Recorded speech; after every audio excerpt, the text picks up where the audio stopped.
আহা নেকের কাজ করার মধ্যে আমাদের এত অলসতা কেন আসে বুঝি না।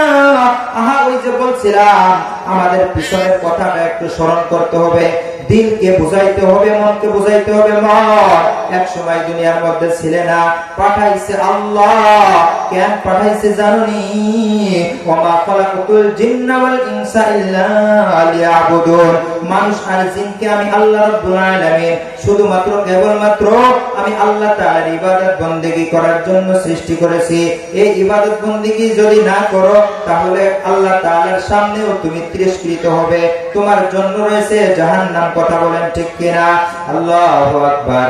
একটা ঘটনা শুনেন, পিছনের কথাগুলো মনে করবেন যে আমি এক সময় ছিলাম না, আমার শক্তি ছিল না, আল্লাহ যৌবন দান করছিল। পিছনের কথা মনে করলে এরকম ভাবে কৃতজ্ঞতা মানুষের মধ্য থেকে প্রকাশ পায়। কথা বলেন ঠিক কিনা?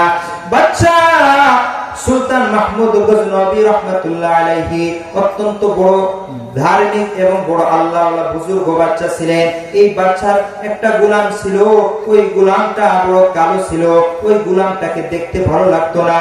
ওই গোলামটার চেহারা সুন্দর ছিল না, ওই চেহারা এরকম ভাবে নাকটা ছিল চেপটা, ঠোঁটটা ছিল ঝোলা, কৃষ্ণ বর্ণের ছিল।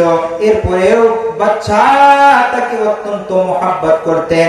সুলতান মাহমুদ গজনবী তাকে অত্যন্ত ভালোবাসতেন, ছোট বড় সকল কাজে পরামর্শ নিতেন, তাকে মোহাব্বত করতেন।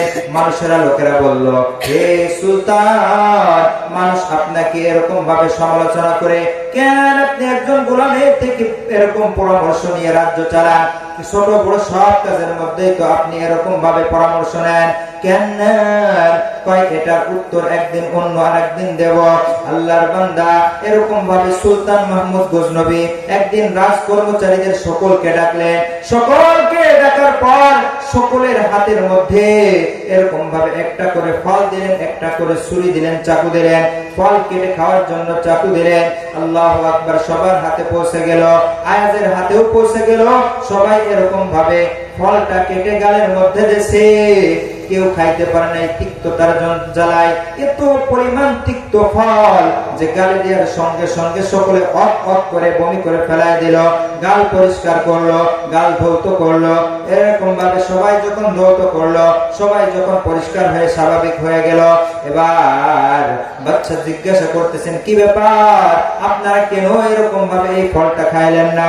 বলে, বাচ্চা এরকমের তিক্ত ফল কোন মানুষ কেন কেউ খাইতে পারবে না? কয় ফল অনেক তিক্ত তাই না?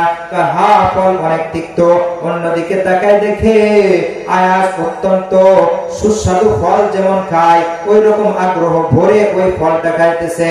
আয়াসকে জিজ্ঞাসা করতেছে, আয়াস কেন তুমি এরকম ভাবে, তোমার কাছে কি এই ফলটা তিক্ত লাগে না? কেন তুমি এই ফল এরকম ভাবে খাইতেছো? তোমার কাছে কি তিতা লাগে না? কয় হ্যাঁ বাচ্চা, তিতা তো লাগে, কিন্তু আমার মনের মধ্যে, আমার মাথার মধ্যে একটা বিষয় জাগ্রত হয়েছে, যার কারণে এটা আমি অত্যন্ত সুস্বাদু মনে করে খাইতেছি, আমি আগ্রহ করে খাইতেছি। বলে, কি তোমার মনে পড়ছে? কয় বাচ্চা দেখেন না, আপনার হাত থেকে আমি কত সুমিষ্ট ফল খেয়েছি, আপনার হাত থেকে কত সুস্বাদু ফল আমি খেয়েছি, আপনার হাত থেকে কত সুস্বাদু খাবার আমি গ্রহণ করেছি, আপনার হাত থেকে কত উপঢৌকন আমি পেয়েছি। ও বাচ্চা, আজ ওই হাত দ্বারাই আপনি আমাকে একটা তিক্ত ফল দিলেন, একটা তিক্ত ফল দিলেন। এই ফলটা আমার ফেলে দিতে বড় লজ্জা বোধ হলো, এই ফলটা আমি আর ফেলতে পারলাম না বাচ্চা।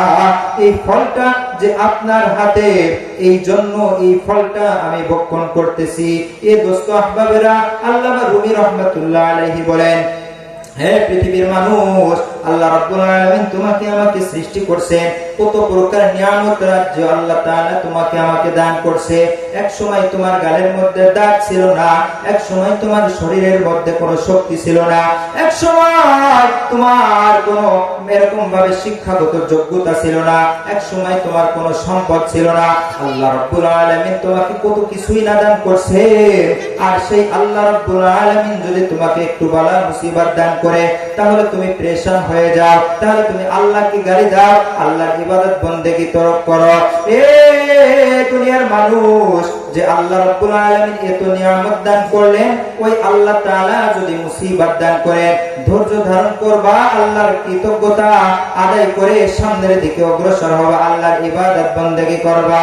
বাদশার কাছে এরকম ভাবে আয়াজের সম্বন্ধে নালিশ গেছে, এ বাদশা, আয়াজ একটা আলমারি বানাইছে, একটা শোকেস বানাইছে, ওই শোকেসের মধ্যে সে এরকম ভাবে তালা লাগাই রাখে, আর মাঝে মাঝে ওই শোকেসটা খুলে